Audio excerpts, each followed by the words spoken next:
जय जय रघुवीर समर्थ श्रीमत दासबोध दशक 14वा अखंड ध्यान नाम समास 9वा शाश्वत निरूपण नाम श्रीराम समर्थ श्रीराम समर्थ। पिंडाचे पहिले कौतुक शोधिला आत्मानात्मा विवेक पिंड अनात्मा आत्मा एक सकळ करता। आत्म्यास अनन्यता बोलिली ते विवेके प्रत्यया आली आता पाहिजे समजली ब्रह्मांड रचना। श्रीराम समर्थ। श्री समर्थांनी दशक 14वा अखंड ध्यान नाम आणि त्यामधील समास 9वा दिलेला आहे शाश्वत निरूपण नाम। या समासाचं विवरण समर्थ आज आपल्याला करायला घेत आहेत। आता समर्थांनी काय सांगितलेलं आहे तर पिंडाचे पहिले कौतुक शोधिला आत्मानात्म विवेक म्हणजे या समासामध्ये श्री समर्थांनी शाश्वत निरूपण दिलेलं आहे। म्हणजे या जगामध्ये ज्या गोष्टी शाश्वत आहे त्याचा आम्ही विचार करावा असं समर्थ सांगत आहेत। मग समर्थ म्हणतात आहेत की दोन प्रकारचे विवेक समर्थांनी सांगितलेले आहेत। पहिला आहे तो आत्मानात्म विवेक आणि दुसरा आहे सारासार विवेक। मग आत्मानात्म विवेकाचा विचार समर्थांनी अखंड ध्यानामध्ये सांगितलेला आहे। आता समर्थ या समासामध्ये काय म्हणतायत पिंडाचे पहिले कौतुक पिंडाचं पहिलं आपण कौतुक शोधिला आत्मानात्मा विवेक पिंड अनात्मा आत्मा एक सकळ करता। मग समर्थ म्हणतात आहे की आता समर्थांनी सारासार विचार समर्थ आपल्याला सांगत आहेत। या जगामध्ये समर्थ म्हणतात आहे की ब्रह्माशिवाय काही नाही हे काय आहे सत्य आहे। काय आहे आत्म्यास अनन्यता बोलिली ते विवेके प्रत्यय आली आता पाहिजे समजली ब्रह्मांड रचना। ब्रह्मांड रचना काय आहे ते समजलं पाहिजे कारण ब्रह्माशिवाय काहीच नाही हो। ब्रह्माशिवाय काही नाही हे खरं सत्य आहे। आपला जीव ही हा काय आहे ब्रह्म आहे हे अनुभवाने संतांनी सांगितलेलं आहे। आणि म्हणून समर्थांनी या समास शाश्वत निरूपण नाम नावाचा समास समर्थाने लिहिलेला आहे। म्हणून समर्थ म्हणतात आहे की पिंडाचे पहिले कौतुक श्री समर्थाने पिंडाचं पहिलं कौतुक पाहिलं म्हणजे काय सांगितलं पिंड म्हणजे शरीर। आमचं जे शरीर आहे हे कशाने तयार झालेलं आहे तर 82 तत्वांनी आम्ही आमचं जे शरीर आहे हे तयार झालेलं आहे असं आपण म्हणतो। मग या सगळ्या तत्वांचा झाडा झाला आणि शेवटी शिल्लक काय राहिलं तर त्यामध्ये आत्मा शिल्लक राहिला। आणि म्हणून समर्थ म्हणतात पिंडाचे पहिले कौतुक पिंडाचं काय केलं पिंडाचं पहिलं कौतुक पाहिलेलं आहे। आता शोधिला आत्मानात्मा विवेक पिंड अनात्मा आत्मा एक सकळ करता। म्हणजे समर्थ म्हणतात पिंड हा काय आहे पिंड अनात्मा पिंड काय आहे अनात्मा आहे आत्मा एक आणि आत्मा काय आहे एक आहे। मग पिंड हा अनात्मा आहे म्हणजे काय तर यामध्ये आत्मा नाही म्हणून त्याला अनात्मा म्हटलेला आहे पिंडाला। ते कसं आहे नाशवंत। पिंड म्हणजे काय हो देह हे आपलं शरीर जे आहे ते पिंड। मग त्याच्यामध्ये जर जीव नसेल त्याच्या जर मध्ये आत्मा नसेल तर तो देह कसा आहे नाशवंत आहे नश्वर आहे। तो शाश्वत आहे का नाही। मग आम्ही शरीराला सुद्धा नश्वर म्हणतो कारण या अष्टधा प्रकृतीमुळे निर्माण झालेलं हे शरीर आहे। म्हणजे 5 प्रकारची पंचमहाभूत आणि 3 प्रकारचे त्रिगुण या अष्टधा प्रकृतीने शरीर निर्माण झालं पिंड निर्माण झाला आणि त्या पिंडाचा विचार केला तर पिंड सुद्धा कसा आहे नाशवंत आहे। आणि म्हणून इथे म्हटलेलं आहे समर्थांनी पिंडाचे पहिले कौतुक पिंडाचं कौतुक आपण पाहिलं पिंडाविषयी सगळं आपण बघितलं। शोधिला आत्मानात्मा विवेक पिंड अनात्मा आत्मा एक सकळ करता। मग आता समर्थ म्हणतात आहे की पिंडाचा आपण विचार केला मग तो पिंड सुद्धा कसा आहे नाशवंत आहे। मग पिंड समर्थाने काय सांगितलं पिंड अनात्मा पिंड कसा आहे अनात्मा आहे आणि आत्मा कसा आहे एकच आहे सकळ करता। म्हणजे सगळा करणारा कोण आहे आत्मा आहे। आणि म्हणून म्हटलंय शरीर संचलन करण्याचं सामर्थ्य पिंडामध्ये नाही। शरीर चालवण्याचं सामर्थ्य आहे का हो पिंडामध्ये नाही। शरीर चालवण्याचं सामर्थ्य पिंडामध्ये नाही आहे। मग समर्थ म्हणतात आहे शरीराचं कार्य करू शकत नाही करतं का नाही। शरीरामध्ये आत्मा वास करतो आहे म्हणून शरीर काम करतं आता मृत माणसाच्या शरीराला कुठल्याही प्रकारची हालचाल असते का? हो, नाही. मृत माणूस म्हणजे मेलेली व्यक्ती उठून आपली कामं सगळी करू शकतो का? नाही. म्हणजे त्याला हालचाल नाहीच आहे. मग मृत माणसाला कुठलीच हालचाल नाही, मग कुठल्याही प्रकारचं त्यांना कार्य नाही. रक्त सुद्धा शरीरात वाहत नाही, ते सुद्धा थांबतं. एकदा तो आत्मा निघून गेला, त्याच्यातला जीव जेव्हा निघून जातो तेव्हा बघा काय होते. आपण शरीर सुद्धा नाही म्हणत, डेड बॉडी म्हणतात. मग समर्थ म्हणतात हे आत्मा निघून गेल्यानंतर त्या शरीराला झिरो किंमत. म्हणून रक्त सुद्धा शरीरात वाहत नाही, ते सुद्धा थांबतं. हृदयाचे ठोकेही थांबतात, नाड्या थांबतात, शरीर पडतं. का पडतं? कारण त्यातून आत्मा निघून जातो आणि म्हणून त्या शरीरामध्ये काय होतो? त्राण नसतो, जीव नसतो. आणि म्हणून समर्थ म्हणतात पिंड हे कसं आहे? नाशवंत आहे. कारण शरीर हे नाशवंत असल्यामुळे त्यांना आम्ही आत्मा म्हणू शकत नाही. शरीराला आत्मा कसं म्हणणार हो? शरीर नाशवंत आहे, शरीराला आपण आत्मा म्हणूच शकत नाही. आणि आत्मा कायम राहणार आहे. तो एक आत्मा, एक सकळ करता, सगळं करणारा आत्मा आहे. तो आत्मा परमात्माच आहे. त्याला ज्ञान प्राप्त झालं. काय झालं तर मी देह नाही, मी आत्मस्वरूप आहे, अशा प्रकारचा त्याचा निश्चय झाला. आणि नंतर मग समर्थ म्हणतात आत्मा हा परमात्माच आहे. आणि म्हणून म्हटलेलं आहे समर्थाने आत्मा एक सकळ करता, म्हणजे सगळं करणारा कोण आहे? आत्मा आहे.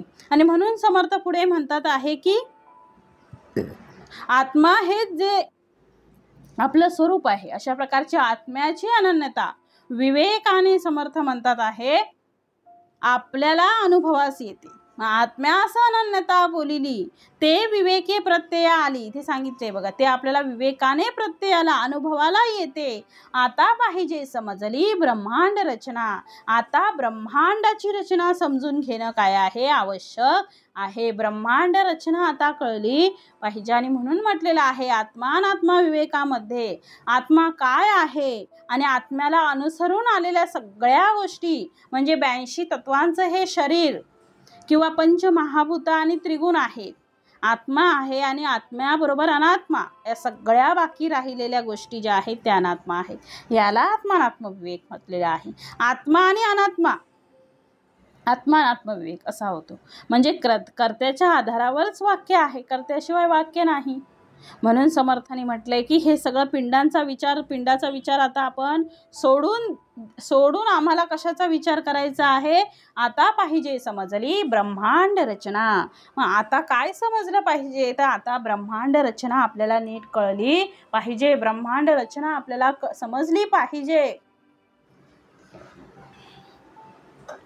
आणि म्हणून समर्थाने पुढे दिलेलं आहे आत्मानात्म विवेक पिंडी सारासार विचार ब्रह्मांडी विवर विवरो हे गोडी घेतली पाहिजे.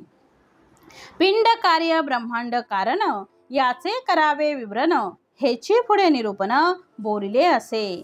मग आत्मानात्मा विवेक पिंडी म्हणजे पिंडाची रचना आत्मानात्म विवेकाने जाणून घ्यावी आणि सारासार विचार ब्रह्मांडी आणि ब्रह्मांडाची रचना सारासार विवेकाने जाणावी. विवर हे गोडी घेतली पाहिजे आणि त्याचं सतत विवरण करून गोडी उत्पन्न होईल असा प्रयत्न केला पाहिजे. आणि म्हणून पुढे म्हटलंय आत्मानात्म विवेक पिंडी सारासार विचार ब्रह्मांडी विवर हे गोडी घेतली पाहिजे. म्हणून समर्थ म्हणतात आहे की आत्मानात्म विवेक समर्थाने दिला आहे. आत्मानात्म विवेक आपण आता पाहिला. आता काय करणार आहोत? आज आपण सारासार विचार बघणार आहोत. सारासार विचाराचा आपण आज अभ्यास करणार आहोत. म्हणजे सारासार विचार म्हणजे काय आहे ते आता आपण बघणार आहोत. मग समर्थ म्हणतात सारासार विचार म्हणजे काय? तर ब्रह्मांडाशी संबंध आहे सारासार विचाराचा. सारासार विचार. आणि म्हणून समर्थ म्हणतात आहे की ब्रह्म आणि ब्रह्मांड जीव याचा सुद्धा संबंध अनात्म्याशी आहे. तर ब्रह्मांडाचा संबंध हा असार वस्तूंशी आहे. कशाशी आहे? असार वस्तूंशी समर्थाने दिलेला आहे. म्हणजे समर्थ सांगतात त्याचा संबंध असार वस्तूंशी आहे. सार म्हणजे ब्रह्मांड आहे आणि असार म्हणजे राहिलेल्या सगळ्या गोष्टी. मग सार म्हणजे काय आहे? ब्रह्म आहे आणि असार म्हणजे त्याला अनुषंगून राहिलेल्या सगळ्या गोष्टी. आणि म्हणून समर्थ म्हणतात आहे, हे कळण्यासाठी तुम्हाला गोडी लागू द्या, अत्यंत प्रेमाने ऐका, तुम्हाला कळू लागेल मग काय काय सारासार विचार म्हणजे काय सांगितलेलं आहे ते. आणि म्हणून पुढे समर्थ म्हणतात, पिंड कार्य ब्रह्मांड कारण याचे करावे विवरण, हेची पुढे निरूपण बोलिले असे.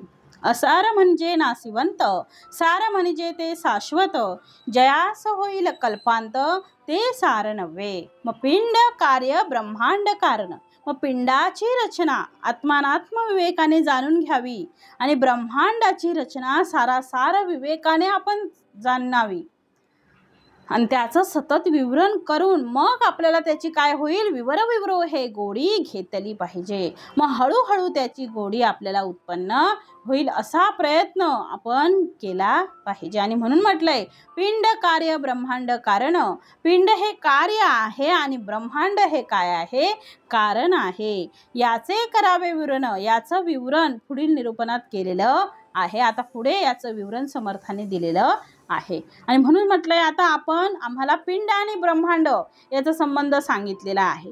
पिंड कार्य आहे आणि ब्रह्मांड कारण आहे. कारण कारणाशिवाय कार्य घडतच नाही हो. वीज आहे म्हणून लाईट आहे, म्हणून ब्रह्मांड आहे, म्हणून त्याचं कार्य म्हणजे पिंड आहे. आणि म्हणून समर्थ पुढे म्हणतात आहे, असार म्हणजे नासिवंत, सार म्हणजे ते शाश्वत, जयास होईल कल्पांत ते सार नव्हे. असार म्हणजे काय आहे, नाशिवंत आहे. असार म्हणजे नाशवंत आणि सार म्हणजे ते शाश्वत आणि सार म्हणजे ते काय आहे, शाश्वत आहे. आणि जयास होईल कल्पांत ते सार नाही. मग ज्यात कल्पांत होतो ते काय आहे, ते सार नाही असं समर्थांनी दिलेलं आहे. आणि म्हणून समर्थ म्हणतात, या गोष्टीचा कल्पांत मग कल्पांताचा अंताचे 4 प्रकारचे कल्प आहेत. त्या कल्पाच्या शेवटी सगळी सृष्टी काय आहे, नष्ट होणार आहे. त्या कल्पांताच्या शेवटी समर्थ म्हणतात, सगळी सृष्टी ही नष्ट होणार आहे. मग सगळी सृष्टी नष्ट होणार, मग त्यामुळे जे शिल्लक राहणार आहे त्याला काय म्हणावं, त्याला समर्थ म्हणतात सार असं म्हटलं आहे. आणि त्या साराला समर्थाने शाश्वत असं म्हटलं आहे. आपण म्हणतो शाश्वत सत्य आहे. बघ, शाश्वत काय आहे, सत्य आहे. म्हणजे जे कधीही नष्ट होणार नाही ते शाश्वत, अनंत आहे, असीम आहे, अखंड आहे. ते कधीही, त्याच्यामध्ये कधीही खंड पडणार नाही, ते कधीही नाशवंत नाही. ते कसं आहे, शाश्वत आहे.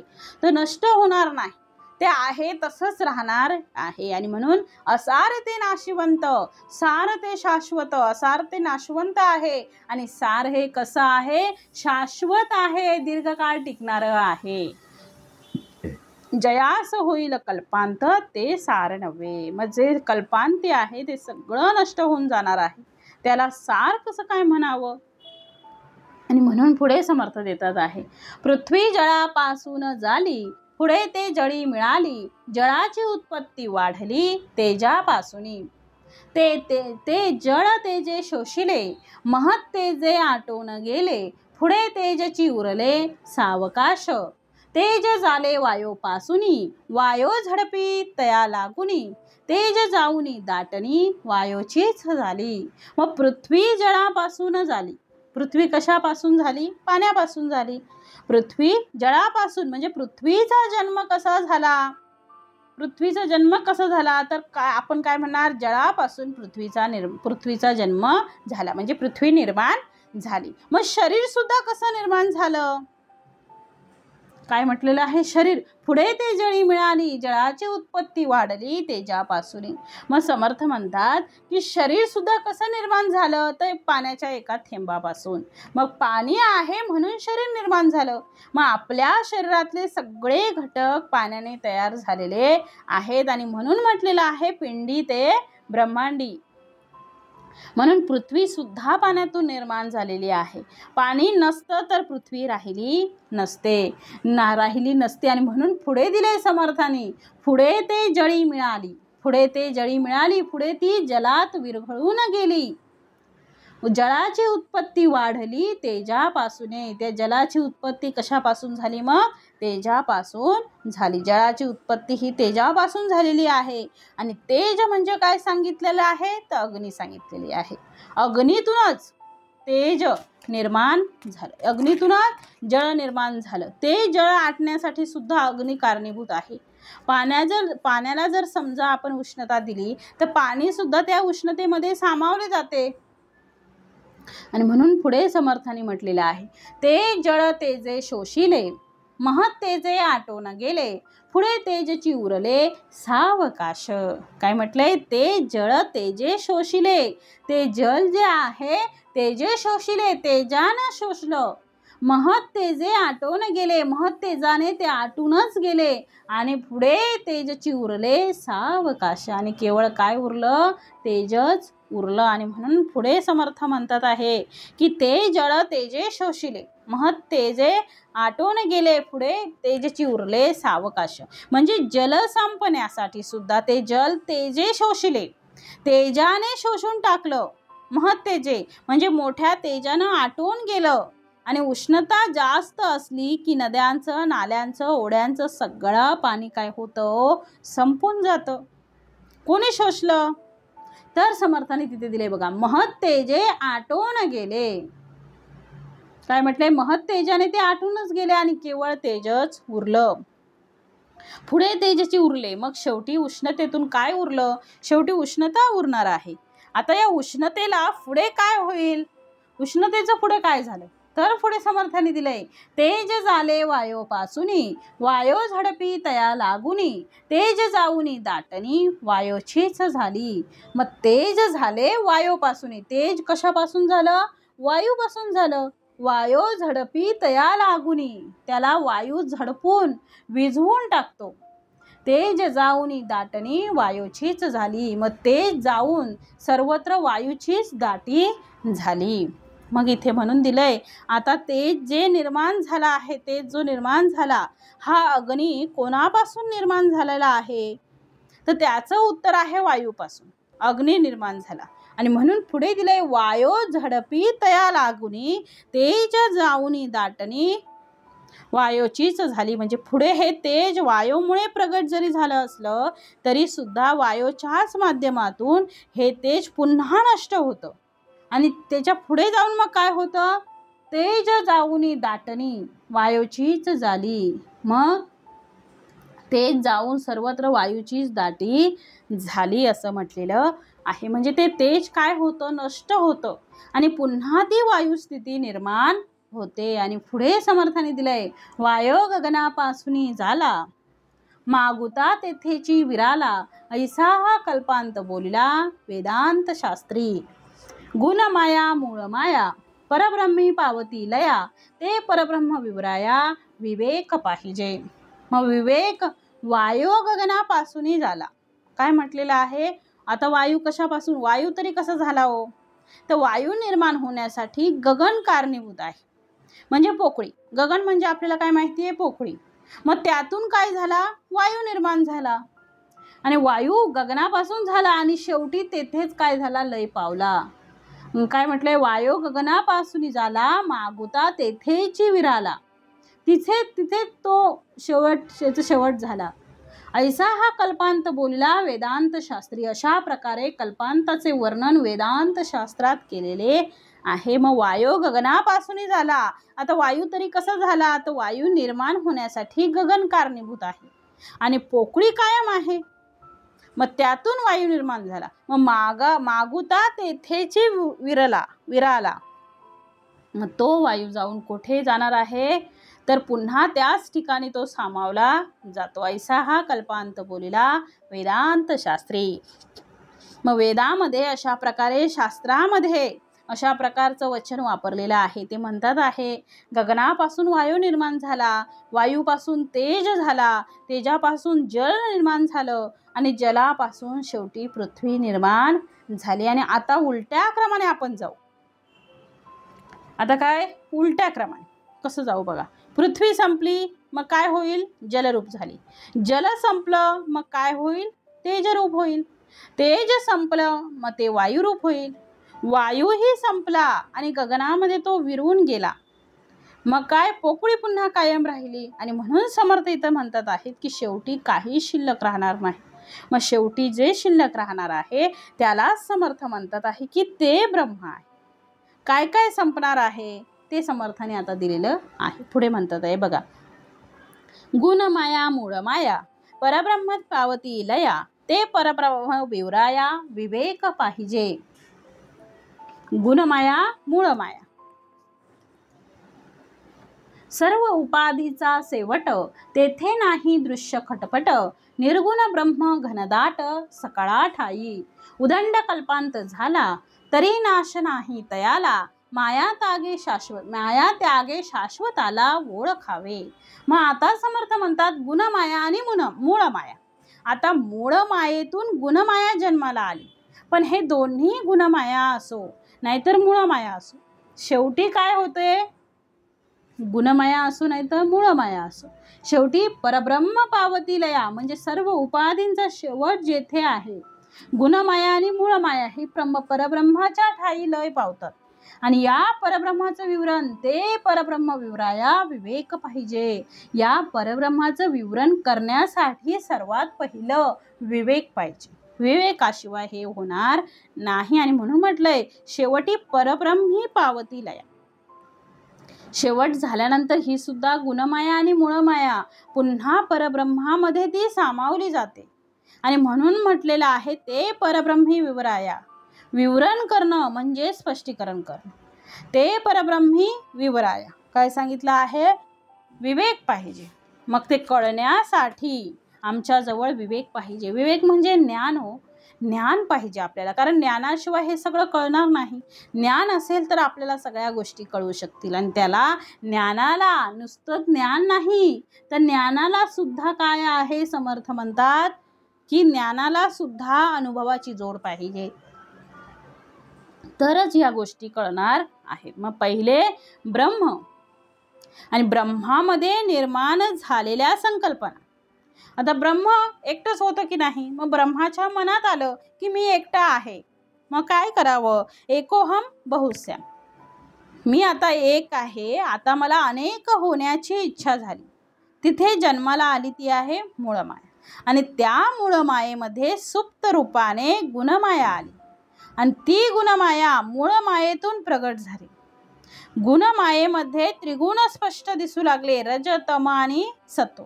म्हणजेच ब्रह्मा विष्णू आणि महेश इथून उत्पन्न झाले आणि गुणमायेतून इथून त्रिगुण निर्माण झाले आणि त्रिगुणाबरोबर पंचमहाभूत निर्माण झाली. पंचमहाभूत कारण हे त्रिगुण आणि पंचमहाभूत गुणमायेत आली आणि गुणमायेतून ही अष्टधा प्रकृती निर्माण झाली.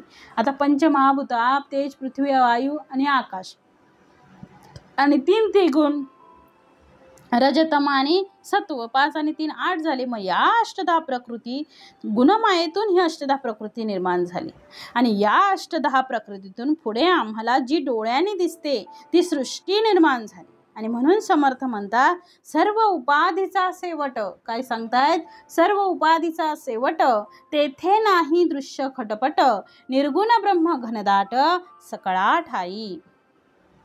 मग सगळ्या उपाधींचा शेवट काय आहे, सर्व उपाधींचा शेवट जेथे होतो, जेथे दृश्याचा काहीच मागमूस नसतो, फक्त सर्व ठाई निर्गुण ब्रह्म ओत प्रोत भरून उरलेलं असतं, भरून राहिलेलं असतं. मग समर्थाने म्हटलेलं आहे सर्व उपाधींचा शेवट.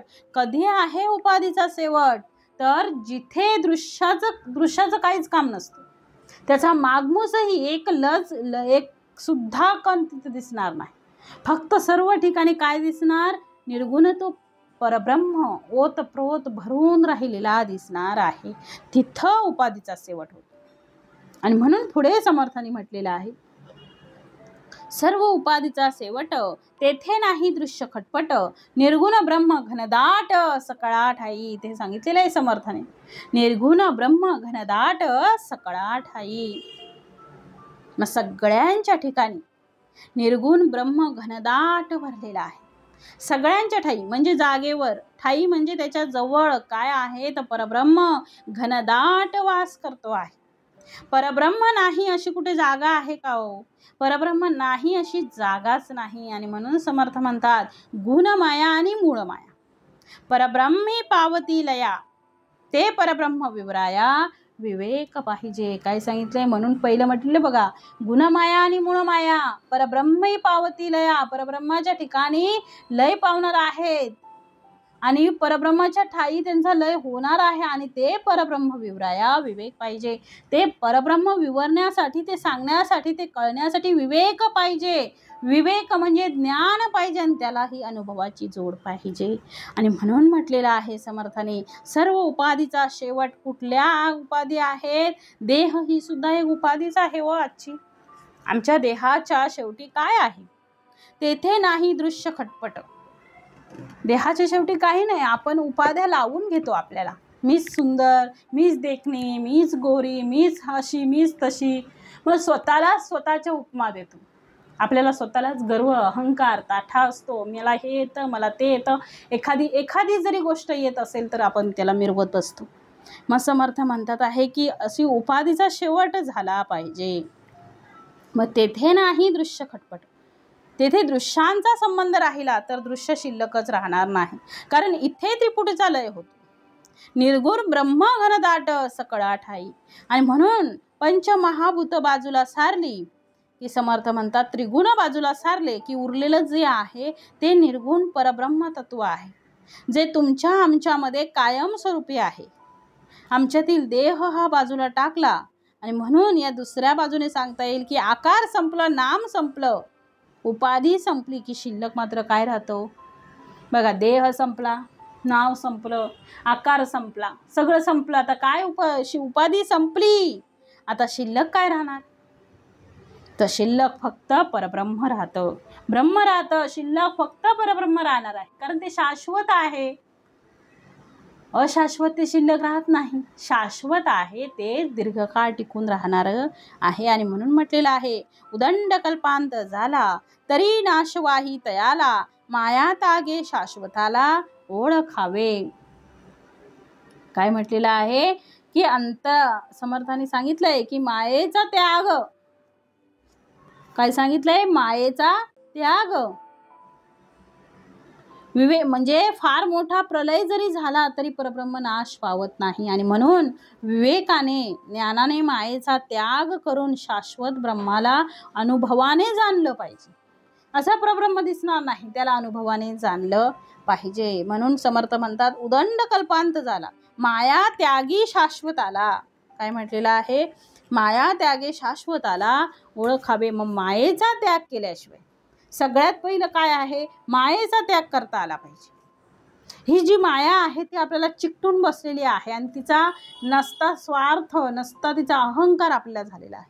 मायेचा त्याग केल्याशिवाय शाश्वत कळणार नाही. कारण माया ही फसवी आहे हो. ती जशी दिसते तशी नाही आहे, ती मुळात नाहीच आहे. ती आहे म्हणून स्वतःला प्रगट करते आहे. आणि म्हणून समर्थ पुढे म्हणतात उदंड कल्पांत झाला तरी सुद्धा त्याचा नाश होत नाही. माया त्यागे शाश्वताला ओळखावे. मायेचा त्याग केला की परब्रह्म आम्हाला कळू लागेल. आणि म्हणून समर्थ म्हणतात आहे की देव अंतरात्मा सगुण, सगुण पावी जे निर्गुण, निर्गुण ज्ञाने विज्ञान होत असे. काय म्हटलेलं आहे? अंतरात्माच सगुण देव आहे आणि त्याच्या योगाने निर्गुणाची प्राप्ती करून घ्यावी आणि निर्गुणाच्या ध्यानाने तद्रूप असल्याचा मग समर्थ म्हणतात तो साधक होऊ लागतो आणि त्यालाच विज्ञान म्हणतात. मग समर्थांनी सांगितलं आहे की मायेचा त्याग केला तरच आपल्याला काय कळणार आहे? परब्रह्म कळणार आहे हो. मायेचा त्याग नाही केला, जर आपण त्या उपाधीमध्ये अडकून राहिलो तर आपल्याला परब्रह्म कसा कळेल? मग परब्रह्म कळण्यासाठी मायेचा त्याग करावा लागेल. मग देव अंतरात्मा सगुण, सगुणे पाविजे निर्गुण. आम्ही देव जो म्हणतो तो अंतरात्मा आहे आणि तो सगुण आहे आणि सगुण सुद्धा संपला. देव अंतरात्मा सगुण, सगुणे पाविजे निर्गुण. सगुणाच्या माध्यमातून आम्हाला कोणाला प्राप्त करायचं आहे? तर निर्गुणाला आम्हाला प्राप्त करायचं आहे. निर्गुण ज्ञाने विज्ञान होत असे. मग कल्पनेतीत जे निर्माण आहे तेथे नाही मायामळ, मिथ्यत्वे दृश्य सकळ होत जाते. काय सांगितलंय? मिथ्यत्वे दृश्य सकळ होत जाते, जे होते आणि सवेची जाते, ते प्रत्ययास येते, जेथे होणे जाणे नाही, जेथे होणे जाणे नाही ते विवेके ओळखावे. किती स्पष्ट समर्थ सांगतात आहे हो आपल्याला. समर्थाने खूप स्पष्ट सांगितलेलं आहे का जे जे उत्पन्न होणार आहे ते सहज नाश होते, जे होते ते सवेची जाते, ते प्रत्ययास येते, ते आपल्या प्रत्यक्ष अनुभवाला येतं. आणि म्हणून समर्थ म्हणतात जेथे होणे जाणे नाही ते विवेके ओळखावे. जेथे मग विवेकाने ज्याला उत्पन्न होणे आणि नाश पावणे नाही ते शाश्वत ब्रह्म ते काय करावं? जाणून घ्यावं असं समर्थ म्हणतात आहे. मग म्हणून म्हटलंय ते होते आणि जाते, सवेची जाते, ते प्रत्ययास येते, जेथे होणे जाणे नाही ते विवेके ओळखावे. मग जे होते ते जाते, सवेची जाते, म्हणजे त्याला आहे कसं काय म्हणावं? माणूस जन्म घेतो आणि मरतो, मग माणूस आहे असं कसं म्हणावा? सृष्टी जन्म घेते आणि पुन्हा सृष्टी संपते, ती आहे असं कशी म्हणावी? जे आहे ते कायम आहे, जे आज आहे उद्या नाही, किंवा उद्या आहे परवा नाही, अशाला आहे कसं म्हणावं? या शब्दाचा अर्थ आहे सत्य. ते सत्य आहे जे कायम आहे त्याला आम्ही आहे म्हणू, बाकी सर्व नाहीच आहे. जे सत्य आहे त्यालाच आहे म्हणू, बाकी सर्व नाहीच आहे. हा सगळा नाहीच आहे, नाहीचाच पसारा आहे. आपण याला आहेचा पसारा म्हणतो, आहे म्हणतो, आपल्या मनाची समजूत. सृष्टी ही नाहीच, हे तर नाही ते नाही, जे जे दृष्टीने पाहतो आम्ही ते नासते, संपते, हे सगळं नाश होणार आहे. आणि म्हणून समर्थ म्हणतात ते ज्ञानाने होतंय, विवेकाने होत नाही, म्हणून तुम्ही विवेकी व्हा. आणि म्हणून पुढे म्हटलंय एक ज्ञान एक अज्ञान, एक जाणावे विपरीत ज्ञान, हे त्रिपुटी होय क्षीण तेची विज्ञान. मग काय म्हटलेलं आहे? एक ज्ञान एक अज्ञान, एक जाणावे विपरीत ज्ञान, हे त्रिपुटी होय क्षीण तेची विज्ञान. म्हणून ज्ञान, अज्ञान आणि विपरीत ज्ञान आणि विज्ञान चार आहे. ज्ञान, अज्ञान, विपरीत ज्ञान आणि विज्ञान, असे हे चार प्रकार समर्थांनी सांगितलेले आहे. मग या चार प्रकार हे काय आहेत? तर समर्थ सांगतात आहे, पुढे आता देतात आहे, समर्थांनी दिलेलं आहे. मग समर्थ म्हणतात शाश्वत ब्रह्म, शाश्वत निरूपण समर्थांनी केलेलं आहे या समासामध्ये. शाश्वत ब्रह्म आम्हाला कळलं पाहिजे, जे नष्ट होणार आहे, म्हणजे का त्याला जे नष्ट होणार आहे त्याला अशाश्वत असं म्हणतात. जे चिरंतन राहणार आहे, म्हणजेच उदाहरणार्थ जे काल होतं, आज आहे आणि उद्याही राहणार आहे, अशी जगात कुठली गोष्ट आहे? तर समर्थ म्हणतात आहे ते शाश्वत ब्रह्म आहे, तेच फक्त राहणार आहे, बाकी सगळ्या गोष्टी नष्ट होणाऱ्या आहेत. बरं, हे आम्हाला माहीत आहे, कळतं, परंतु तशी बुद्धी होत नाही, तसा मनाचा निश्चय होत नाही. आणि म्हणून समर्थ येते अधिक सांगतात की मनाचा निश्चय न होणे, मनाचा निश्चय होणे आणि मनाने काहीतरी वेगळा विचार करणं, यालाच तीन प्रकारचं ज्ञान म्हणतात. जे आता आपण म्हटलं ज्ञान, अज्ञान आणि तिसरं आहे विपरीत ज्ञान. आणि म्हणून समर्थ इथे म्हणतात एक ज्ञान एक अज्ञान, एक जाणावे विपरीत ज्ञान, तीन झालं. हे त्रिपुटी होय क्षीण, ही त्रिपुटी क्षीण होणार, पण त्याची विज्ञान. मग समर्थ एक आहे ज्ञान, एक अज्ञान, तिसरं म्हटलेलं आहे विपरीत ज्ञान. आणि समाजात आपण वावरत असताना या तिन्ही गोष्टींचा आम्ही वापर करतो. व्यावहारिकदृष्ट्या विचार करून भौतिकदृष्ट्या एखाद्या गोष्टींचं ज्ञान असणं, दुसरी गोष्ट अशी की त्या बाबतीत अज्ञान असणं, आणि तिसरी गोष्ट त्याबद्दल विपरीत ज्ञान असणं. आता व्यवहाराचंच उदाहरण समजून घ्यायचं असेल तर समर्थ म्हणतात ज्ञान पाहिजे. मग आपल्या शरीराला जे घातक आहे ते सुद्धा लोक खातात हो. त्याच्या पॉकेटवर लिहिलेलं असतं ते घातक आहे, तरी सुद्धा ते सेवन करत आहे, म्हणजे त्याला काय म्हणावं? विपरीत ज्ञान म्हणावं. त्याला ज्ञान कसं म्हणावं? कारण त्याला माहीत आहे याने आपल्याला जीवाला आपल्या धोका आहे, त्याच्या पॉकेटवर लिहिलेलं आहे याने असं असं होणार आहे, तरीसुद्धा ते प्राशन केलं जातं, तरीसुद्धा ते खाल्लं जातं. मग त्याला काय म्हणावं? विपरीत ज्ञान. ते चांगलं आहे की वाईट हे कळत नाही, याला अज्ञान म्हणतात. आणि ते वाईट आहे आणि म्हणून ते आम्ही स्वीकारणार नाही आहे, ते माझ्या हिताचं नाही आहे, म्हणून मी ते टाकून देणार आहे, हे ज्ञान आहे.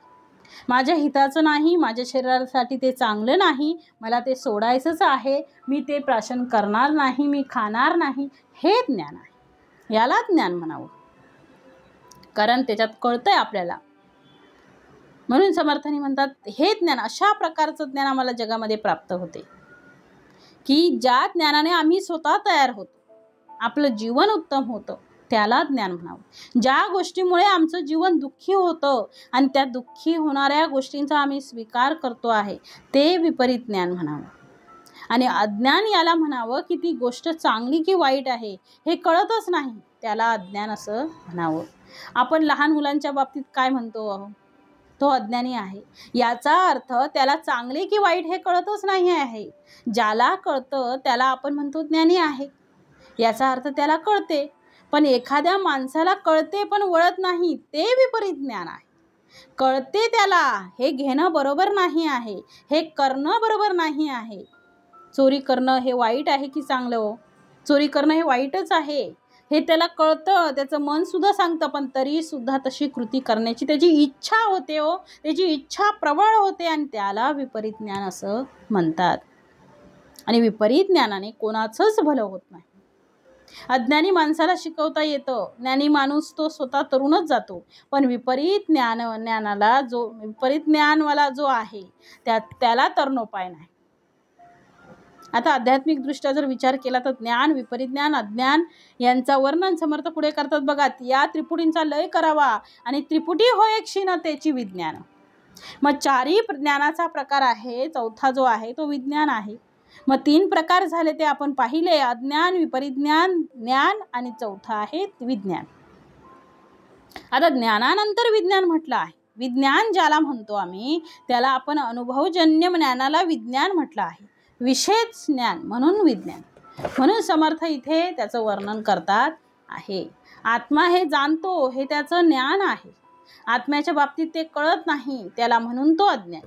म्हणून समर्थ म्हणतात एक असतं पण दुसरं वाटतं, याला समर्थ म्हणतात विपरीत ज्ञान. आणि विज्ञान म्हणजे आपल्या ज्या वृत्ती आहेत त्या सगळ्या वृत्तींचा लय होणे, याला विज्ञान असं म्हटलेलं आहे. वृत्ती लय होणे म्हणजे वृत्तीपासून निवृत्त होणे. आपण म्हणतो की निवृत्त झालो म्हणजे मी या सुख दुःखाच्या पलीकडे गेलेलो आहे. वृत्तीचा लय म्हणून निवृत्त, वृत्तीतून निवृत्त आहे. म्हणून इथे म्हटलंय वेदांत सिद्धांत धादांत याची पहावी प्रचित, निर्विकार सदोदित जेथे तेथे. वेदांत, सिद्धांत, धादांत 3 प्रकारचे अनुभव आहेत. काय सांगितलंय? वेदांत, सिद्धांत, धादांत.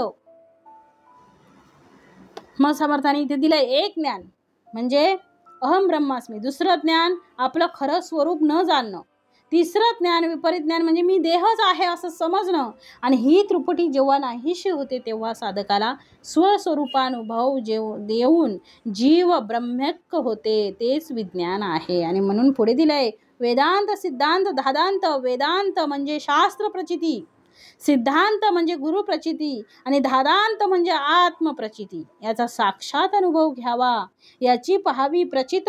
निर्विकार सदोदित जेथे तेथे. निर्विकार परब्रह्म हे जिथल्या तिथे जसंच्या तसं असतं हे जाणून घेतलं पाहिजे. मग याची पहावी प्रचित, निर्विकार सदोदित जेथे तेथे.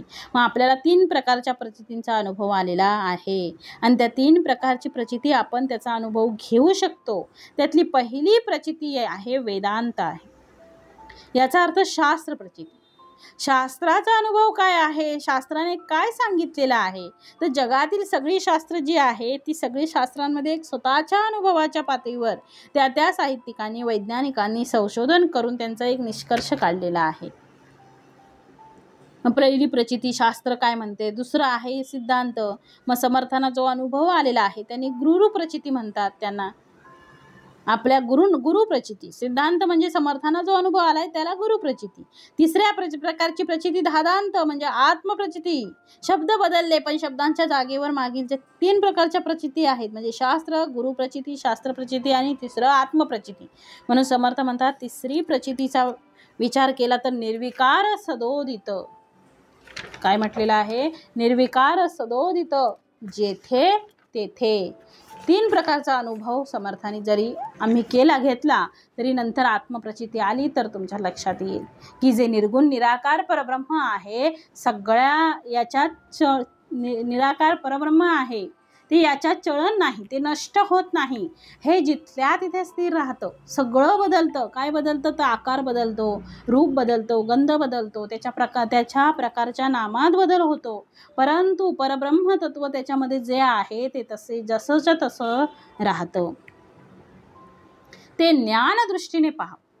ते नुसतं पाहून चालणार नाही. ते पुढे दिलंय, ते ज्ञानदृष्टीने पाहावे, पाहून अनन्य राहावे, मुख्य आत्मनिवेदन जाणावे, याचे नाव. मग ज्ञानदृष्टीने त्याचा साक्षात अनुभव घ्यावा आणि त्याच्याशी एकरूप होऊन राहावं, याचंच नाव मुख्य आत्मनिवेदन आहे. आणि म्हणून समर्थाने म्हटलेलं आहे की ते ज्ञानदृष्टीने पाहावं. ते नुसतं पाहून चालणार नाही, त्याला ज्ञानदृष्टीने पाहावं लागल. मग आता जसं चित्र बघा, चित्र काढतात, मग चित्रकारांना तिथे उभं राहून ते विचार करतात का हो हे चित्र पाहिलं का? जे जाणकार लोक आहेत ते चित्र पाहून वा वा करतात, सुंदर चित्र आहे. सामान्य लोक त्याच्याकडे पाहतात, निघून जातात, त्यांना विचारतात का हो हे पाहिलं का? हो छान आहे. पण वेटोळे गोल गोल काहीतरी होतं. किती सुंदर चित्र होतं, कसलं सुंदर चित्र, वर्तुळ काढून ठेवली होती. जाणकार मनुष्य तो आहे, तो नुसतं पाहिलं. तू जर बारकाईने त्यांनी जर पाहिलं तर जसं पाहिलं तसंच ते सांगतात की चित्रात काय गोडी आहे, चित्रामध्ये असलेलं कौशल्य सांगतात. म्हणजे ते जाणकार मनुष्याला कळतं, तो त्या अँगलने पाहतो. आणि म्हणून समर्थ म्हणतात मग त्याला कळतं की एका बाजूला काय आहे, महालक्ष्मी आहे, हत्तीच्या सोंडेमध्ये पुष्पांचा हार दिसतो आहे, किती सुंदर आरास केलेली. म्हणजे त्याच्यामध्ये त्याने काहीतरी त्याच्या कौशल्याने ती आकृती तिथे केलेली असते. तिथे ते चित्र म्हणजे ते प्रकट करण्याचा प्रयत्न केलेला असतो, परंतु ते आपल्याला समजत नाही. जे खरंच त्याच्यामध्ये जाणकार आहेत त्यांनाच ते कळणार आहे. मग सुरुवातीला दिसत नाही, हळूहळू ती दृष्टी आपल्याला त्याने दाखवली की आपल्याला कळतं. जसं शाळेमध्ये गणिताचा विषय चालू असताना एखादं जर हार्ड गणित असेल जे आपल्याला जमत नाही, ते गणित आपल्याला सोडवत असताना आपल्याला असं वाटतं की पहिल्यांदा बघितल्याबरोबर हे गणित मला जमणार नाही. पण एकदा का आपण त्याचे सराव केला, सारखा परत त्याचा सराव केला, त्याच्या व्यवस्थित पायऱ्या लिहिल्या, सगळ्या त्याचं व्यवस्थित लिखाण करायला सुरुवात केली, त्याची फोड केली, मग हळूहळू ती सगळी सूत्र, सगळं ते पूर्ण गणित आपल्या लक्षात येतं. आणि हळू आपल्याला त्या अँगलने म्हणजे जसं शिक्षक शिकवतात तसं आपल्याला मग लक्षात येतं, बघितल्याबरोबर आपण ते सोडवू शकतो. तसं आहे.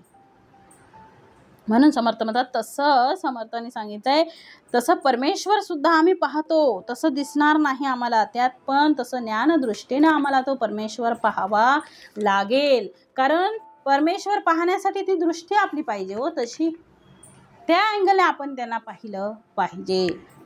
परमेश्वर कसा आहे, किती सुंदर ते ध्यान उभे विटेवरी, खूप सुंदर आहे त्याचं रूप. ते आपल्याला कधी कळेल ज्यावेळी आपण त्याच्या भक्ती रसामध्ये गुंतून जाऊ. मग ते ज्ञानदृष्टीने पाहावे, पाहून अनन्य राहावे, मुख्य आत्मनिवेदन जाणावे, याचे नाव.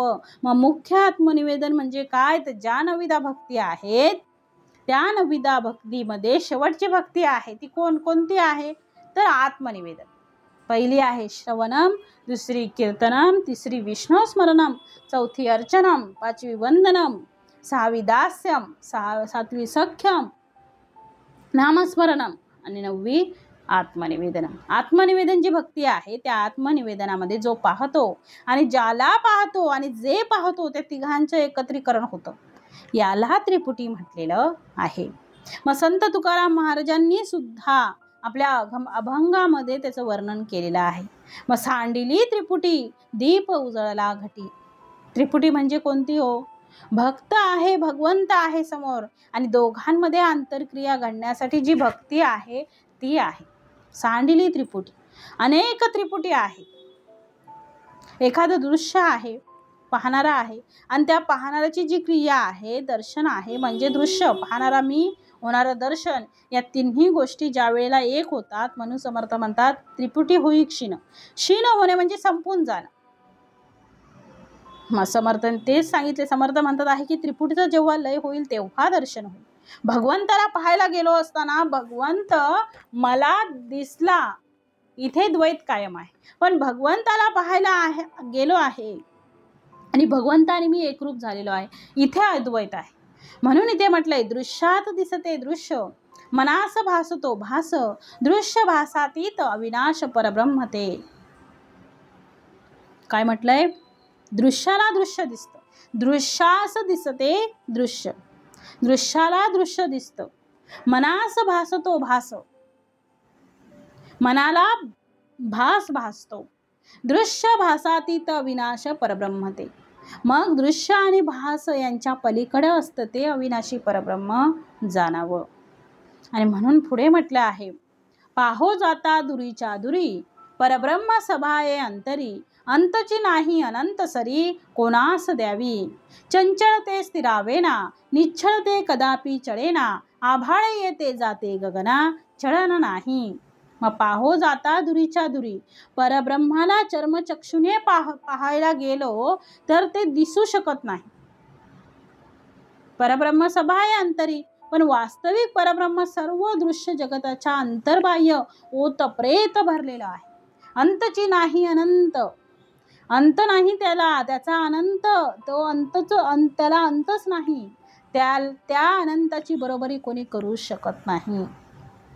म्हणून म्हटलंय असं जे परब्रह्म तत्व आहे, असं जे परब्रह्म तत्व आहे ते परब्रह्म कधीच चळत नाही. म्हणून पुढे दिलेलं आहे, चंचळते स्थिरावेना, निश्चळते कदापि चढेना, आभाळ येते जाते गगना, चढन नाही. ते जे चंचळ असतं ते कधी स्थिर राहू शकत नाही, आणि जे निश्चळ असतं ते कधीही चढत नाही. मग गगनात आभाळ म्हणजे ढग येतात आणि जातात, पण गगन चढत नाही, ते निश्चळ जसंच्या तसंच असतं. म्हणून असं जे परब्रह्म तत्व आहे ते परब्रह्म कधीच चढत नाही. चंचळ जे आहे ते थांबत नाही. जसं की म्हणतात की बघा, जे चंचळ आहे ते थांबतं का? नाही. वाराच बघा, आता वारा थांबतो का हो एका ठिकाणी? नाही थांबत. वारा हा कसा आहे? चंचळ आहे. तसं मन आहे, कारण ते कधीच एका ठिकाणी थांबत नाही. आता आपण इथं बसलेलो आहे, पण आपलं मन 4 गाव फिरून आलेलं असेल, म्हणजे तसंच सांगितलंय समर्थाने. मन जसं एका ठिकाणी राहत नाही, वारा कसा चंचळ आहे, तसं मनही चंचळ आहे. आणि म्हणून पुढे म्हटलेलं आहे, जे विकारे वाढे मोडे, तेथे शाश्वतता कैची घडे, कल्पांत होताच बिघडे सकळ काही.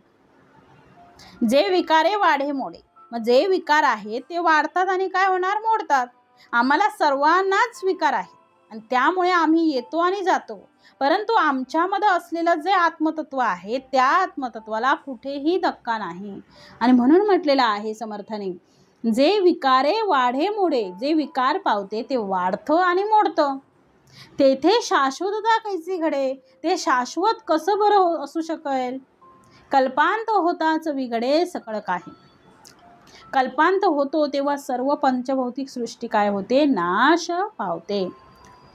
आणि म्हणून म्हटलेलं आहे पुढे, जे अंतरीच भ्रमले, माया संभ्रमे संभ्रमले, तयास हे कैसे उरले आव्हाट चक्र. काय म्हटलेलं आहे? तयास हे कैसे उकले आव्हाट चक्र, भिडेने व्यवहार निवडेना, भिडेने सिद्धांत कळेना, भिडेने देव कळेना अंतर्यामी. मग जे विकार पावतं ते वाढतं, मोडतं आणि शाश्वत कसं बरं ते असू शकेल? मग कल्पांत होतो तेव्हा सगळ्या पंचभौतिक सृष्टी नाश पावतात, आणि ज्याच्या अंतकरणात मायेच्या योगाने भ्रम उत्पन्न झालेला असतो, अशा संभ्रमित लोकांना या अफाट चक्राचा उलगडा कसा होणार आहे बरं? म्हणून म्हटलंय, भिडेने व्यवहार निवडेना, भिडेने सिद्धांत कळेना, भिडेने देव कळेना अंतर्यामी. ते अंतरीच, जे अंतरीच भ्रमले, जे आतमध्ये ज्यांच्या अंतःकरणात मायेच्या योगाने भ्रम उत्पन्न झालेला आहे, जे भ्रमात पडलेले आहे, थोडक्यात भ्रमात पडलेले आहे, त्यांना त्यांचंच काही कळत नाही. जे भ्रमात पडलेलं आहे, माया संभ्रमे संभ्रमले, मग मायेच्या योगाने भ्रम उत्पन्न झाला. अशा तयास हे कैचे उकले अफाट चक्र. अशा संभ्रमित लोकांना या अफाट चक्राचा उलगडा कसा होणार आहे. म्हणून म्हटलंय समर्थांनी, एवढं मोठं महान असं चक्र आहे, अफाट चक्र आहे ते. हे चक्र जे आहे ते अघटितच आहे. दृश्य बदलतं, म्हणजे ज्या गोष्टीला आपण बालपणी महत्त्व दिलं ती गोष्ट तुच्छ वाटते, आणि तरुणपणी ज्या गोष्टीला आपण महत्त्व देतो ती म्हातारपणी त्याच्याबद्दल आकर्षण निघून जातं. आणि म्हणून म्हटलेलं आहे समर्थाने, भिडेने व्यवहार निवडेना, भिडेने सिद्धांत कळेना, भिडेने देव कळेना अंतर्यामी. वैद्याची प्रचित येईना आणि भिड ही उल्लंघेना, तरी मग रोगी वाचेना ऐसे जाणावे. जेने राजा ओळखिला तो राव म्हणेना भलत्याला, जेने देव ओळखिला तो देवरूपी. माता समर्थ म्हणतात आहे की भिडेने व्यवहार निवडेना, वैद्याची प्रचित येईना. मग भिडेने अशा समृद्ध माणसाला व्यवहार कसा करावा हेही कळत नाही, त्याला सिद्धांतही कळत नाही. भिडेने सिद्धांत कळेना आणि त्यामुळे भिडेने देव कळेना अंतर्यामी. हे सगळं न कळल्यामुळे म्हणजे समर्थ म्हणतात आहे की हे सिद्धांतही कळत नाही आणि म्हणून अंतर्यामीच असलेल्या देवाचाही त्याला शोध लागत नाही. आणि म्हणून पुढे दिलेला आहे, वैद्याची प्रचित येईना आणि भिड ही उल्लंघेना, तरी मग रोगी वाचेना ऐसे जाणावे. काय म्हटलंय, वैद्याची प्रचित येईना, वैद्याच्या औषधाचा गुणही येत नाही आणि त्याची भिडही मोडता येत नाही, आणि भिडही उल्लंघेना, तरी मग रोगी वाचेना ऐसे जाणावे. मग त्याची भिडही मोडता येत नाही, गुणही येत नाही. मग अशी जेव्हा स्थिती होते तेव्हा रोगी आता जगणार नाही असं आपण समजावं. मग समर्थाने इथे दृष्टांत दिलाय की एखाद्या रोग्याला डॉक्टरकडे नेतात बघा, आणि तो डॉक्टर त्याला औषधं देतो आणि औषधाने त्याला बरं वाटत नाही, तरी सुद्धा तो रोगी त्या डॉक्टरांकडे जायची इच्छा, म्हणजे डॉक्टरला सोडायची त्याची इच्छाच करत नाही, तो डॉक्टरकडे जातो. त्यामुळे तो तिथे सुख प्राप्त करू शकत नाही. म्हणून असा वैद्य पाहावा की, म्हणजे समर्थाने म्हटलं आता त्याला गुण येत नाही ना, तुला बरं वाटत नाही ना, मग आपण तिथे जाऊ का, नाही जाणार, गेलंच नाही पाहिजे. मग तिथे गेलं नाही पाहिजे, का गेलं नाही पाहिजे, कारण त्याचा गुण येतच नाहीये ना, मग जाऊन काय फायदा आहे. मग त्याने काय केलं पाहिजे होतं, तर डॉक्टर चेंज केला पाहिजे होता. म्हणजे ज्या डॉक्टरचा आपल्याला गुण येईल त्याच्याकडे गेलं पाहिजे होतं. ज्या वैद्याच्या माध्यमातून आपला जो रोग झालेला आहे तो रोग दूर होईल अशा डॉक्टरकडे त्याने गेलं पाहिजे होतं. तेव्हा सद्गुरूंचे चरण पाहिजे. जेव्हा ते चरण भेटतील तेव्हाच तो रोग चांगला होईल. म्हणून सद्गुरू पाय सेवावे असं संत म्हणतात. आणि एकदा का मला परमेश्वर कळला तर मग मात्र मी कोणाचेच शरण जाणार नाही. आणि म्हणून पुढे म्हटलेलं आहे समर्थांनी, जेने राजा ओळखिला तो राव म्हणेना भलत्याला, जेने देव ओळखिला तो देवरूपी. खूप उत्तमाची ओवी आहे. एकदा का परमेश्वर ओळखला, जेने राजा ओळखला, एकदा का जेने परमेश्वर ओळखला तो राव म्हणेना भलत्याला, जेने देव ओळखिला तो देवरूपी. म्हणजे जो राजाला नीट ओळखत नाही, जो राजाला नीट ओळखत असतो तो भलत्या माणसाला राजा म्हणूच शकत नाही. तसंच समर्थ म्हणतात, ज्याने देव ओळखलेला असतो तो स्वतः देवरूपच होतो. मग त्याला समजतं देव कोण आहे, देव कशात आहे, देव कसा आहे हे त्याला कळतं. म्हणजे एखाद्याने राजाला ओळखलेला आहे आणि त्यामुळे दुसरा माणूस जर म्हणाला मी राजा आहे, तर तो माणूस सांगतो की तू राजा नाहीस, मला माहिती राजा कोण आहे, आम्ही राजाला पाहिलेलं आहे, तुम्ही राजे नाहीत, तुम्ही बहुरूपी आहात, राजे वेगळे आहेत. म्हणून राजाला ओळखणारा मनुष्य त्याच्या नोकराला नमस्कार करणार नाही, तो राजालाच जाऊन मिळेल, त्यालाच महत्त्व देईल. त्याप्रमाणे ज्याने खरा परमेश्वर ओळखला आहे तो स्वतःच परमेश्वर होऊन जाईल. खरा देव कोण हो, देव पहावया गेलो अन देव होऊन या ठेलो. मी परमेश्वर पाहायला जातो आणि मी स्वतःच परमेश्वर होऊन गेलो. आणि म्हणून समर्थ पुढे म्हणतात, जयास माईकाची भीड ते कार्य बोलेल द्वाड, विचार पाहता उघड सकळ काही. समर्थ म्हणतात भीड मायेपणे, जयास माईकाची भीड, ज्याला माईकाची भीड पडते, तयास बोलिले द्वाड. तो अर्धवट ज्ञानी देवाबद्दल काय सांगणार आहे? विचार पाहता उघड सकळ काही. त्याने जर सारासार विवेक केला तर त्याला सर्व काही स्पष्टपणे कळू लागेल. मग माईक म्हणजे काय आहे? खोटं आहे. ज्यांना माईकाचीच भीती वाटते आहे, खोटं जे आहे त्याची जर भीती वाटत असेल तर अशा माणसाला काय म्हणावं? तेथे काय बोलिले द्वाड. विचार पाहता उघड सकळ काही द्वाड. त्याला काही अर्थ राहणार नाही. आणि म्हणून म्हटलंय, भीड माये पलीकडे परब्रह्म ते पहिलीकडे. पहिलीकडे ऐलीकडे सदोदित. लटक्याची भीड धरणे भ्रमे भलतेसी करणे. ऐसी नवती लक्षणे विवेकाची. खोटे अवघेची सांडावे खरे प्रत्यय ओळखावे. माया त्यागे समजावे परब्रह्म. मग समर्थ आता म्हणतात आहे, भीड माये पलीकडे. परब्रह्म हे पलीकडे आहे, तसं अलीकडे सुद्धा आहे. मायेच्या अलीकडे आणि पलीकडे सुद्धा परब्रह्म आहे. मध्येच फक्त काय आहे? माया आहे. मग ज्याला मायेची भीड वाटे, अर्धवट ज्ञानी तो देवाबद्दल काय सांगणार आहे? मग सारासार विवेक केला पाहिजे आणि त्याने आपल्याला ते सगळं कळू लागेल. मग समर्थ पुढे म्हणतात आहे की भीड माये पलीकडे. भीड माये पलीकडे परब्रह्म ते पहिलीकडे. पहिलीकडे ऐलीकडे सदोदित. मग ज्याला माईकाची भीड पडते त्याला कसं त्या अर्धवट ज्ञानाला देवाबद्दल काय कळणार आहे? आणि म्हणून समर्थ म्हणतात, अज्ञान हे मायेच्या अलीकडे असतं. भीड माये ऐलीकडे. भीड माये ऐलीकडे आणि परब्रह्म पहिलीकडे. मग अज्ञान हे मायेच्या अलीकडे असतं आणि परब्रह्म ते पहिलीकडे. परब्रह्म मायेच्या पलीकडे असतं. मग पहिलीकडे ऐलीकडे सदोदित. मग तसं सदोदित अलीकडे आणि पलीकडे काय आहे? परब्रह्मच आहे. सगळीकडे परब्रह्म आहे हो. ऐलीकडे पहिलीकडे सगळीकडे परब्रह्म आहे. फक्त त्या परब्रह्माला ओळखता आलं पाहिजे, अनुभवाने जाणता आलं पाहिजे, तर आपल्याला कळेल परब्रह्म काय आहे. आणि म्हणून म्हटलंय, लटिकाची भीड धरणे भ्रमे भलतेची करणे. ऐसी नवती लक्षणे विवेकाची. मग लटिक्याची भीड धरणे, अज्ञान जे आहे हे मायेच्या अलीकडे आहे आणि परब्रह्म मायेच्या पलीकडे आहे. मग जी माया आहे ती मिथ्या आहे. लटिक्याची भीड धरणे, जी माया आहे ती काय आहे? मिथ्या आहे. आणि तिची भीड धरून भ्रमाने भरतच करणं हे विवेकाचं लक्षण नाही. कारण ते कसं आहे? माया ही खोटी आहे. मग लटक्याची भीड कशाला धरायची आपल्याला? म्हणून म्हटलंय, भलतेच करणे हे विवेकाचे लक्षण आहे, म्हणून लक्षण नाही. म्हणून म्हटलेलं आहे, लटक्याची भीड धरणे भ्रमे भलतेची करणे. ऐसी नवती लक्षणे विवेकाची.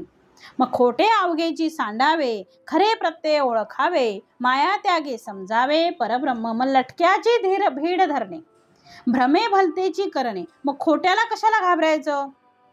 लटक्याला का घाबरायचं? जर समजा एखादी दोरी टाकली आणि त्या दोरीवर आपला पाय पडला तर साप म्हणून आपण का घाबरावं? त्याला म्हणतात लटक्याची भीड धरणे. आणि म्हणून पुढे दिले समर्थाने, खोटे लटक्याची भीड धरणे भ्रमे भलतेची करणे. ऐसी नवती लक्षणे विवेकाची. खोटे अवघेची सांडावे खरे प्रत्यय ओळखावे. माया त्यागे समजावे परब्रह्म. म्हणजे समर्थ म्हणतात आहे, ते मायेचे जे लक्षण आहे, काय सांगितले समर्थाने? खोटे अवघेची सांडाव. खोटं काय आहे? ते सगळं सांडावं. खोटे अवघेची सांडावे खरे प्रत्यय ओळखावे. माया त्यागे समजावे परब्रह्म. म्हणजे खोटं आहे त्या सर्वांचा त्याग करावा, सर्वांचा त्याग करावा आणि अनुभवाने खरं ओळखावं.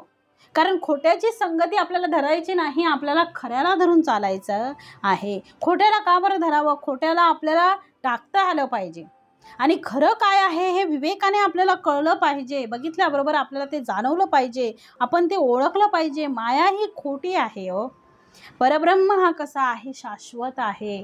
शाश्वताला आपल्याला धरून ठेवायचं आहे, अशाश्वताच्या मागे आपल्याला पडायचं नाही. जे शाश्वत आहे त्याच्या मागे त्याला आपल्याला धरून राहायचं आहे. कारण शाश्वत हे दीर्घकाळ टिकणारं आहे, अशाश्वत हे फसवणारं आहे. मग खोटे अवघेची सांडावे खरे प्रत्यय ओळखावे, म्हणजे खोटं आहे अवघेची सांडावं, त्याचा त्याग करावा. खरे प्रत्यय ओळखावे, खरं जे आहे ते प्रत्ययाने म्हणजे अनुभवाने ओळखावं. माया त्यागे समजावे परब्रह्म, मग मायेचा त्याग करून परब्रह्म जाणून घ्यावं. माया जी आहे ती मध्ये येता कामा नये. मायेचा त्याग करावा आणि परब्रह्म आपल्याला समजला पाहिजे. कारण परब्रह्म जर कळेल तर आपल्याला या जीवनाचं सार कळेल, सारासार विवेक काय आहे ते कळेल. जर आपल्याला परब्रह्मच कळला नाही तर आपल्या जीवनाचं सार्थक काय होईल हो? आपला जन्म कशासाठी आहे, आपण कशासाठी आलेलो आहोत, आपल्याला इथून मोक्षाला जायचं आहे. मग समर्थ म्हणतात आहे की आपल्याला जर मोक्षाला जायचं असेल तर आपल्याला परब्रह्म कळला पाहिजे. मायेमध्ये अडकून राहू नका. माया ही आपल्याला वापरायची आहे, म्हणजे मायेच्या सहाय्याने आपल्याला सगळं सार्थक करायचं आहे. आपल्याला उपासना करायची आहे, नामस्मरण अखंड चालू ठेवायचं आहे, चरित्र वाचायचे आहेत. निदान दिवसात थोडा अर्धा तरी तास आपल्याला भगवंतासाठी घालवता आला पाहिजे. ज्या भगवंताने आपला हा सुंदर देह आपल्याला दिलेला आहे, अति सुंदर, खूप सुंदर असं जीवन, खूप सुंदर असं आयुष्य आपल्याला भगवंताने दिलेलं आहे, त्या भगवंतासाठी आपल्याला आपला देह झिजवता आला पाहिजे. कारण त्या परब्रह्माने एवढं सगळं आपल्यासाठी दिलेलं आहे. त्या परब्रह्माला विसरून कसं काय चालेल हो? ते ज्या परब्रह्माने आपल्यासाठी एवढं सगळं केलेलं आहे त्या परब्रह्माला ओळखावं आपण आणि त्याच्यासाठी आपला देह झिजवावा. कारण शाश्वत काय आहे हे कळलं पाहिजे. शाश्वत फक्त आणि फक्त एक परब्रह्म आहे. माया ही खोटी आहे, म्हणून म्हटलंय खोटे अवघेची सांडावे. जे खोटं आहे त्या सर्वांचा त्याग करावा आणि खरे प्रत्यय ओळखावे. जे खरं आहे ते अनुभवाने ओळखावं आणि माया त्यागे समजावे परब्रह्म. मायेचा त्याग करून परब्रह्म जाणून घ्यावा. ते मायेचे जे लक्षण त्याचे पुढे विवरण ते मायेचे जे लक्षण त्याची पुढे निरूपण सुचितपणे विवरण केले पाहिजे. मग त्या मायेच्या लक्षणांचं पुढे समर्थांनी पुढच्या समासामध्ये वर्णन केलेलं आहे. सुचितपणे विवरण केले पाहिजे, त्याचं शांत चित्ताने मनन केलं पाहिजे. म्हणून ते मायेचे जे लक्षण त्याची पुढे निरूपण सुचितपणे विवरण केले पाहिजे. इति श्री दासबोधे गुरु शिष्य संवादे शाश्वत निरूपण नाम समास 9. जय जय रघुवीर समर्थ.